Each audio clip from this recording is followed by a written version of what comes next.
Hello everybody, it's Jenni Ivins from the Apart Together project that I've been working with the community for the last 3.5 months. You've all been sending in pictures, having discussions, helping me with copyright to make sure that we're using pictures that we have permission to use. And the game is going to be in the Gazette this week, the 30th of September. So buy a copy of the Gazette if you want to get a nice big colourful large size a picture of the game board. However, in the Gazette we've been given extra space, so we now have 108 of the pictures going to be in the game. Now these are pictures that people have sent in on different topics. I've had to narrow the topics down to just 7 categories: food, health, adaptability, comfort, nature, activity, and community.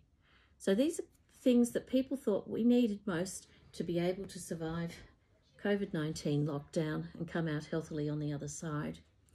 I had to narrow it down to that. There were sort of more, other names I gave to the topics, but to play the game, we needed enough cards for everyone who's in the game. The game in the Gazette is now no longer 6-player, it's going to be a 12-player game because we found people had families up to 12. So I'm really pleased that we're able to do that and that they've given us a double-page spread for the game board. Now for those who want the extra set, so those, as I said, there are 108 cards, but there's another 54 pictures in the game, and there will be people who miss out on getting the Gazette because they don't live here or they're away, or well, probably not away because it's, COVID days, but maybe they don't live in the Shire anyway. So if that's the case and you want to get the PDF, this is what you get inside. There will be PDFs with the game cards on. This is the whole game board, but we don't want to play it small. That is just too small. So what I've done is I've made it in 4 pieces, and I'm going to show you how to join your pieces together. This is take 3, so I've already started some of it. These are the game cards. I've actually printed it in colour too, but because not everyone has a colour printer, I wanted to show you that it still looks good in black and white.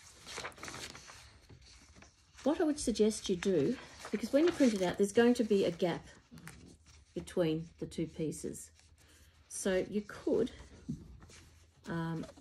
get your cutter and cut it like that on one side and then stick it on up to the other piece. That could be a bit tricky though. I'm going to score this along here and do a little bit of a fold. Well, it's actually the opposite direction we need it to fold, but having the fold line there is a start. What you can do is glue the pieces together. You can see where the edge is there. This is a much better way than how I did it with the other 2 pieces, because you can actually see where, what I'm saying, there's a little bit of a line there. You can see where the other picture is so that you don't fold that bit out. And that gives you a bit of a guide first up of where to fold. But then, once we've done that first fold,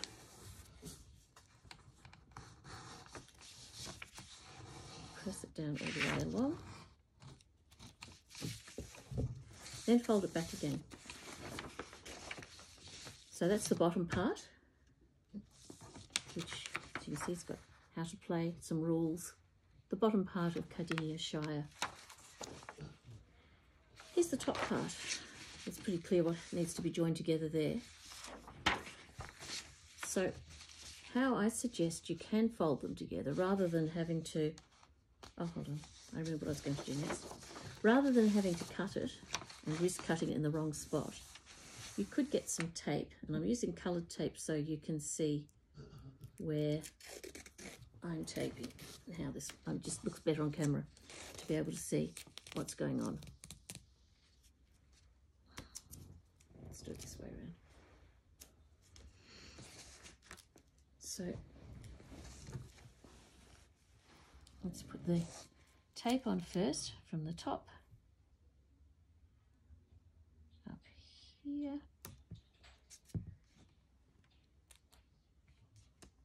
Along here,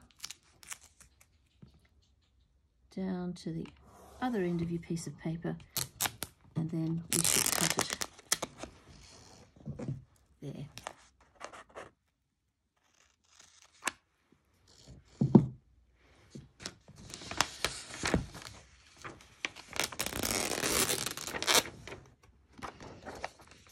Okay, then take the other piece, make sure that it's the right way round. So this is going to join up with that. Line them up on this side first, away from the tape. And in theory, if you get this lined up nicely, you should be able to then fold the tape over. Start in the middle, fold it over, ease it into place, stick it again, fold it over, keep making sure that's lined up. The easiest way, of course, would be just to get the game from the Gazette. However, if we need to do it from home, you can. So then we need to fold it out. Now you can see, of course, there's still a big gap down the middle here. So what you do now, remember we did our fold here, which is going to make it nice and easy for when we fold back again. We'll do it that way. What we do now is put a ruler against the top of the printed part so that you're not going to get any glue on it. Now you could use just a normal glue like this and glue down there. You could use glue stick and apply the glue stick down there. Don't go over the bit where the picture is though. Just go like this. Maybe you have a narrower one than I do. Or you could get a glue tape of some sort and still hold that there so it gives you a bit of a guide. Run that down.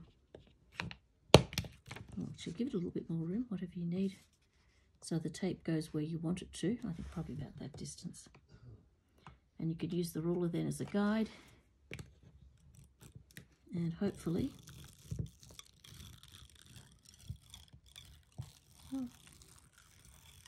this was a relatively cheap one, but it's still working, I think. So it's double-sided tape that comes out as you roll it along.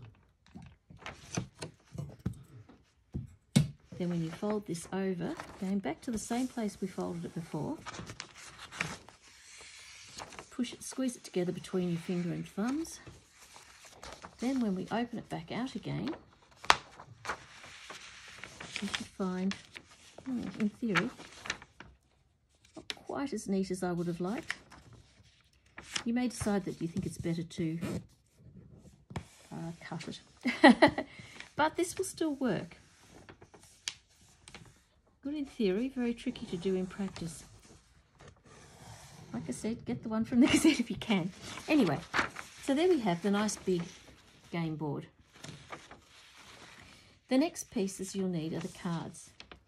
To get the cards ready, for those who have a printer that will print both sides, send the PDF through. There are 3 PDFs for the cards, set A, set B and set C. Send them through the printer and they'll have both sides. If, however, you don't have a double-sided printer, you'll have page 1. And page 2 will have the butterflies on. The butterflies are the side we're going to be using at the beginning of the game, for stage 1 of the game. The butterfly sides have go to Menzies Creek, which, yes, is in Cardinia Shire. It's one of our border towns. You can see that there. Go to Medella, another border town over the other side. So that is also in Cardinia Shire. Now I say border town because there are people who live in each of those towns but are in other shires as well. So we have to include them because this is an inclusive project. Okay, go to Officer South. That one's very clearly in the Shire. So it tells you where to go in the Shire.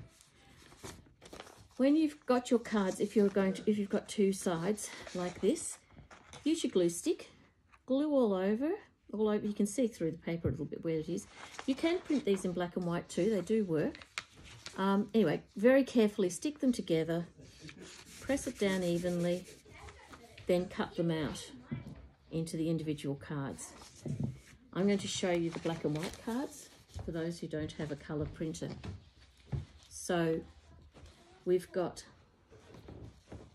all different cards. Now I've only got the fronts of them on here, but you can see they do work even in black and white. The cards go here. It says put go-to cards here. We won't have them that way up when we start to play the game, but to start off, you do put them that way up because we don't want anyone to see which town they're sent to go to, because when you start the game, you need to put your, where have I put it? You need to put your marker on one of the towns. And if you could see that it said go to Nanagoon North, you might actually decide, I'll actually start there. Then when you picked up the go to Nanagoon North card, you'll see I don't have to move, so my score is 0. Oh, did I mention? We're looking for a low score because we've got to keep the numbers down in COVID-19. The person with the lowest score wins in this game. So we start off with the cards that way round as we're setting up. As soon as the game is set up, then we will turn the cards over so that this side is up, the go-to place. And what happens is, say your go-to card said, let's try it. Say your go-to card said go to Cockatoo, and you're situated at Nanagoon North. You'd have to work out how to get to Cockatoo in the fewest moves, because you count the score of every town you have to go through to get there and the town you land on. So 1, 2, 3. I go through Pakenham Upper and Mount Burnett because they are joined by road. Mount Burnett and then Cockatoo. Now I do appreciate there are other roads. People know back ways through different places. For this game, we're only using the roads that are on the board. Okay. If you're using more than one set of cards, you may be sent to a same town that somebody's already on. So say I was over here and we've got somebody on Gembrook. Say I was sent to Gembrook. Then I would go 1, 2, 3. Oh, I can't get to Gembrook. So I'd stop here at Cockatoo. Then I'd have a score of 3. So that's the basic part of how you play the game. As you pick up the cards, the go-to cards, you keep them. But you keep them with the go-to side up. You do not show the other side. Okay? So when we get to a stage where everybody has 7 cards, we don't know what's on the picture side. We only know there are 7 butterflies that we've collected. When we get to that stage, round 1 is over, or stage 1 is over. And that's when you count up your scores, add up your scores, and see who won. But if you're going to play a longer game, you would go to stage 2. Second stage option. And for that one, we use the other side of the go-to cards. You hold them in your hand so people can't see what you've got. And then you have to look at over here.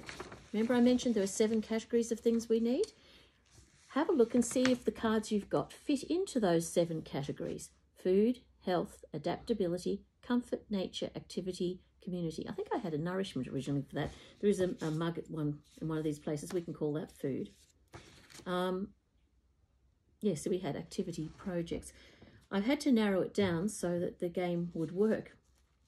Okay, so then we use the cards and we think we've got enough, but some people might say, oh, I'm missing one for such and such. Don't say it out loud yet. Ask the person on your left, are you okay? And they might say, oh, I need something for nature. Well, then you have to look through your cards. And if you have a spare one for nature, you might say, oh, okay, look, I've got one of Bunyip State Forest regrowth. That's nature. You could also count that one, of course, for a walk because it's something you might see on a walk. But walk would come under activity or maybe health. But it's nature. And if I don't need it because I've got this just doesn't fit in with what I've already got, then I can say to the other person, yes, I can help you, and you swap it for something that they've got. So they give you something they've got, you give them this one. And then you can take 1 point off your score. They don't change their score. Keep going around the group until everybody has one card that fits into each of those 7 categories. If, however, you can't do that, even though you've all been talking to each other, then you can go to the remainder of the pile on Bunyip State Park. Send them to Bunyip State Park. Of course, the cards will be the other way around. And they can pick up a card and see if it fits. If it doesn't fit with what they've got, have a talk about it together. Maybe you could discuss it and say, oh, actually, I know that says making art with mum. You could call that an activity. Or you could say that would fit under comfort because mum would be a comfort to me. And then the person might say, okay, that fits in with what I was looking for. There's no change of score if people are accessing the cards in Bunyip State Forest. When you're satisfied, everybody has one card in every category, then the game is absolutely over. Check your scores, see who is the new winner, or maybe it's the same person, who knows. And if you want to, just for fun, you could keep a record of the scores of every time you play the game and see if your numbers go down, just like we do with COVID-19. So I would like to say thank you very, very much to everybody who has participated in this game, whether it's helping me to get permission to use pictures, whether it's sending me the pictures. Some of them, all the drawings got into the game, all the photos may or may not have, because I had to convert the photos into drawings. Sometimes that meant drawing it myself, sometimes they were converted digitally. And as I said, for some categories we just had way too many. And it was lovely, actually. This was one that I got the last permission for. And this was a photo that was taken of the police at a roadblock at Longwarry, I think it was. Lang Lang. Might have been Lang Lang. Yes, and I had to get permission from the police because obviously there are 2 police people in there. And that came through right at the last minute, so I was able to include that. But in the meantime, I put out a call out. Could somebody please, who would like to draw some pictures of the health professionals and all the frontline workers, something to represent that. And we got a couple of lovely submissions for that. So if you want to play the game with set A and set B, you can do with either of those. They play 6 people each. Set C, though, you'll find there'll be a lot of doubles of things, so we can't actually, I can't guarantee that you'll find all the cards you need just with set C. So I would suggest you add those to the others, or maybe just print out the whole lot and use all of them. There's another one for the health workers, which was really good. Poppies for Anzac Day. Kit, you could call that one comfort, or it could be something you see on a walk or an activity. A Zoom birthday. Parcel that somebody left anonymously on somebody's door, a care parcel. Been so many lovely, lovely stories that have come out of this. Letters to Grandma. Books that the library have been delivering by post, which is just amazing. Did you know there are fairies in Wright's Forest? Oh, this one says Garfield, so there are actually fairies in Garfield too. So it's excellent. It's excellent. There was a colouring sheet put out for Puffing Billy, because obviously Puffing Billy isn't running at the moment. But there are so many activities being put out for people to do from the community, and also on the Cardinia Shire Council's page they have Alive with Creativity, which is where you can do lots of different artsy things during your time in lockdown. So thank you very much to everybody. Oh, thank you for the grant, to Cardinia Shire for the grant, and to Star News Group for giving us so much extra space that I wasn't expecting, and being able to include artworks, 108 artworks and cards, so now 12 people can play the game at one time. Okay, thank you everybody. Enjoy the game, and please give me some feedback. Tell me what you think of it. Was it worth the time? Have you enjoyed the project? Okay, bye.